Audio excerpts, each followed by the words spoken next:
nous sommes docteur Bamouri Koné, docteur S sociologie politique et administrative de l'Université de Paris 1 Panthéon-Sorbonne. Nous sommes surtout le fondateur de Kouma Afrique. Kouma Afrique est un institut jumelé, c'est-à-dire un institut composé de deux autres instituts en un. Alors, le premier institut est l'Institut africain des bègues d'Abidjan, IABA. Nous voudrions vous dire que cet institut est d'autant plus légitime que nous, docteur Bamouri Koné, avons été bègues pendant 45 ans, pendant pratiquement toute notre vie. Et nous avons passé le temps à courir après cette guérison. Parce que nous étions obligés de taper la plante de notre pied droit par terre pour pouvoir sortir les mots. Nous étions grands becs. Nous avons réussi à guérir. Et ce sont les éléments de cette rééducation que nous avons même amélioré pour tenir compte du caractère négroïde des Africains que nous mettons à votre disposition à IABA. C'est comment l'Afrique. Nous pouvons donc dire très honnêtement que nous sommes un grand spécialiste du bégaiement parce que le bégaiement n'a aucun secret pour nous. Et nous le disons très clairement. Notre rééducation dure 4 jours pleins. Vous venez à IABA, pendant 4 jours pleins, nous vous prenons. 4 journées pleines, pardon. 4 journées pleines, nous vous prenons. Et après ces 4 journées, vous avez la guérison qui survient entre 1 mois et 3 mois après les 4 jours. Pourquoi entre 1 mois et 3 mois? Ça, c'est votre subconscient, à vous. Cela dépend de votre subconscient et, n'est-ce pas, de votre volonté, n'est-ce pas, de pratiquer, n'est-ce pas, ces valeurs et normes que nous vous enseignons pendant la rééducation. Le bégaiement n'a aucun secret pour nous. Nous pouvons le dire très clairement. Et du point de vue scientifique, alors, merci de nous entendre et éventuellement de nous mettre à l'épreuve.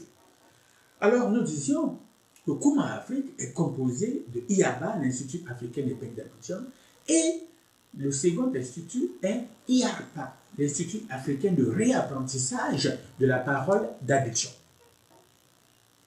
Cet institut est pour nous la revanche sur le bégaiement. Parlez simplement, tous les enfants, tout le monde parle simplement. Nous ne pouvions pas parler parce que nous étions bègues. N'est-ce pas? Nous avons réussi à nous libérer et nous prenons notre revanche en nous spécialisant dans l'art oratoire moderne. C'est-à-dire que nous sommes de ceux qui parlons sûrement le mieux aujourd'hui. Ce n'est pas ce que vous entendez en réalité. Nous sommes condamnés, nous avons des contraintes. Mais nous aurons l'opportunité éventuellement de nous rencontrer. Alors, comme pour prendre notre revanche sur les bégaiements, nous avons commencé il y a bien longtemps la pratique, n'est-ce pas, de l'art oratoire moderne. Et aujourd'hui, nous pouvons dire que nous en sommes un grand spécialiste.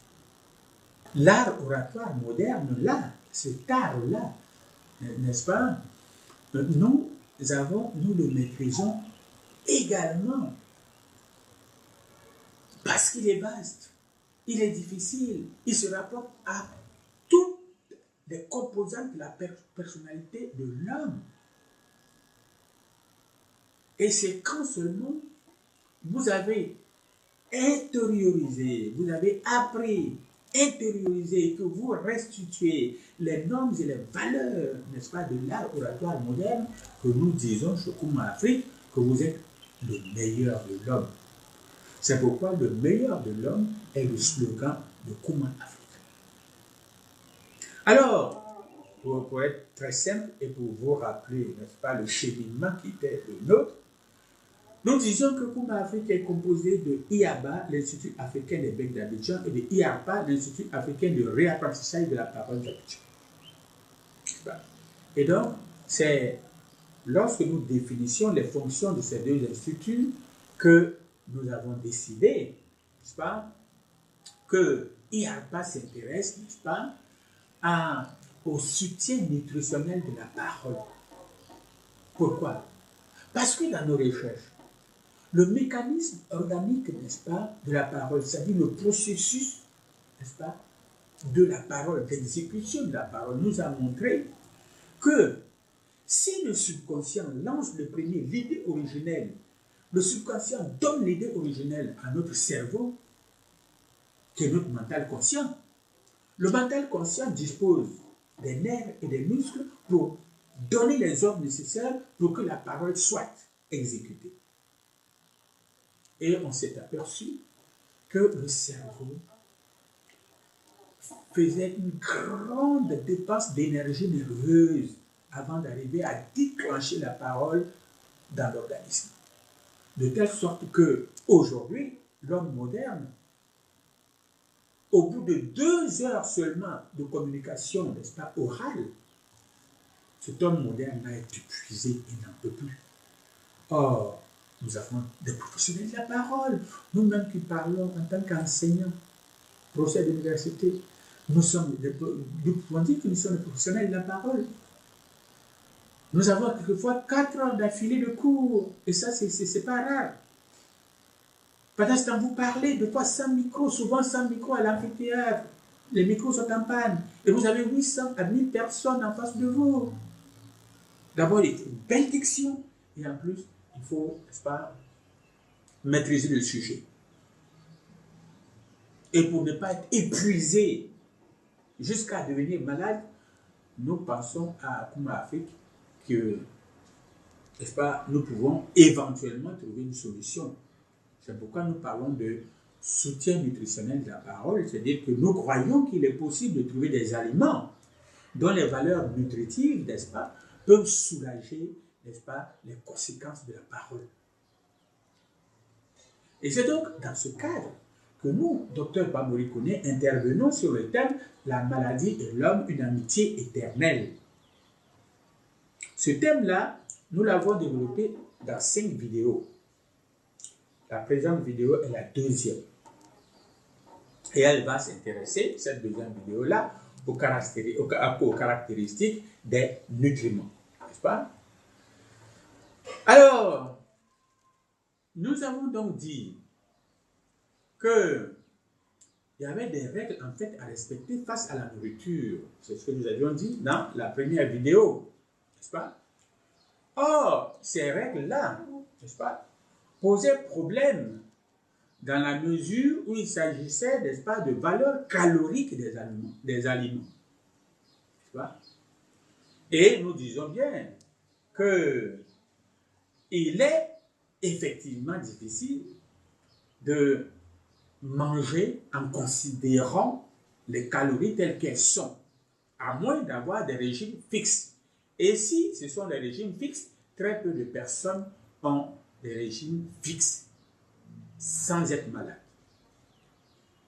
C'est généralement lorsque l'on est mal portant que l'on a un régime particulier. Alors, de fait, la plupart des gens que nous sommes mangeons sans considération aucune pour les calories. Alors, nous pouvons dire que même ceux qui pratiquent, n'est-ce pas, ceux qui respectent, n'est-ce pas, les valeurs caloriques, n'est-ce pas, de l'alimentation, et puis nous-mêmes qui ne respectons pas, nous sommes tous exposés à la maladie. Pourquoi? De quelle manière? Il faut dire que nous ne pouvons répondre clairement à cette question,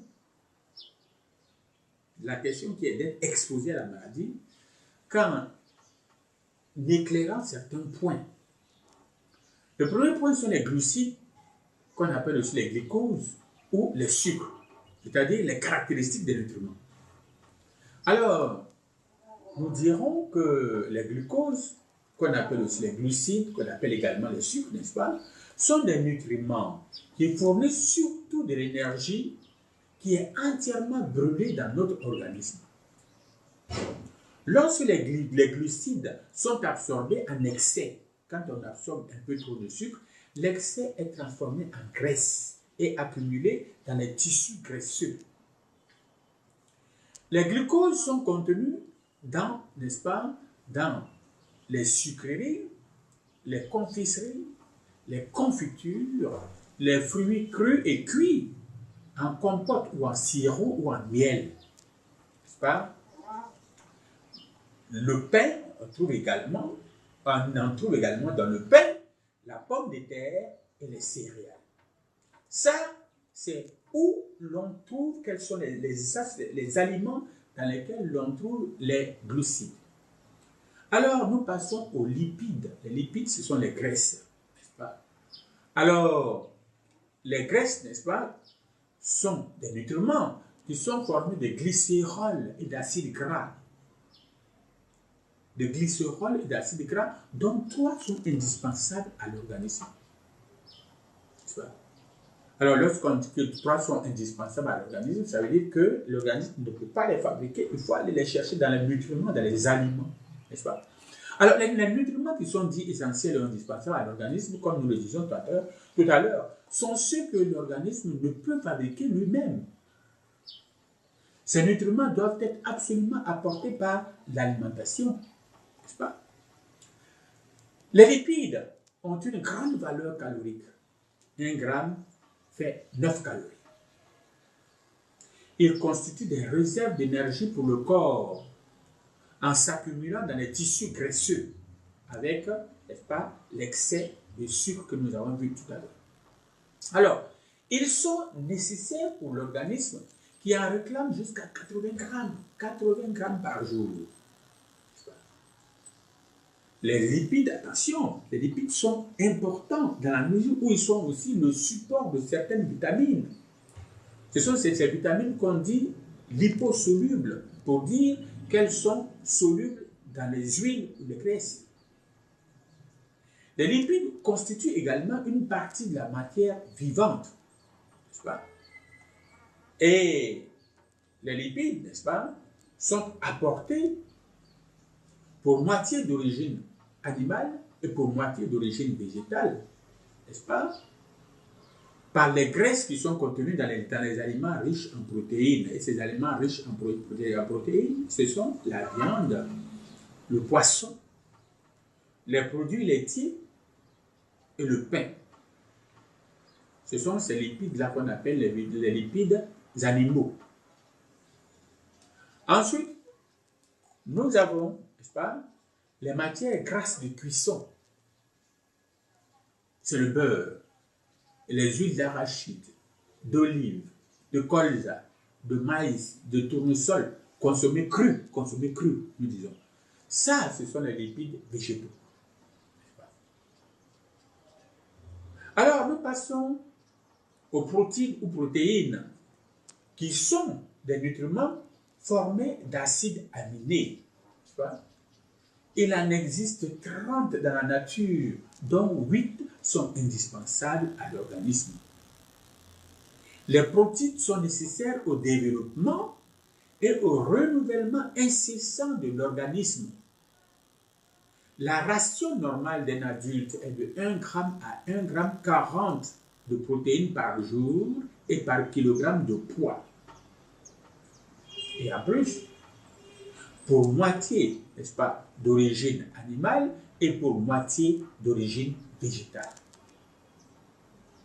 Les protéines sont les constituants principaux de la matière vivante. Et les protéines animales sont fournies, à titre d'exemple très limité, par la viande maigre sans abat ni charcuterie. Vous voyez, profitons pour dire que la viande, n'est-ce pas, et la volaille contiennent environ 20% de leur poids en protéines. Contiennent environ 20% de leur poids en protéines, pour ce qui est de la viande et de la volaille. Quant aux poissons, c'est 15% de leur poids en protéines. Alors, les produits laitiers qui fournissent en plus des protéines, ces produits laitiers, en plus des protéines, vont fournir le calcium, les vitamines A1, B1, D1, dont on observe souvent la carence, n'est-ce pas, chez les personnes âgées, et en plus la vitamine B2. Alors, il faut aussi savoir que les œufs ont environ 10% de leur poids en protéines et leur teneur, n'est-ce pas, en cholestérol n'est pas à négliger. Mais attention, le cholestérol alimentaire n'a aucune influence sur la cholestérolémie qui dépend essentiellement des graisses. Donc, ce n'est pas ce cholestérol dont on parle en général. Alors, les protéines végétales sont essentiellement fournies par le pain, par les légumes frais et secs, par les fruits crus et cuits, par la pomme de terre, par les céréales, par la farine, la semoule, le riz et les flocons d'avoine, etc. Voilà ce que nous voudrions dire pour ce qui concerne, n'est-ce pas, cet aspect des choses dans cette deuxième vidéo. Alors, il y a 3 autres vidéos qui suivent celle-ci qui répondent à la question essentielle qu'est le titre où nous disons la maladie et l'homme, une amitié éternelle, et elle se vérifie dans les dernières vidéos. Alors nous voudrions vous remercier. Merci. Et nous voudrions vous dire que nous avons ici, c'est Dr Bamori, point, petit e, tiré, en face de petit e, mon site.com. Vous pouvez également nous joindre sur Facebook en insérant Bamori Koné 52 ou en insérant Kuma Afrique. Merci.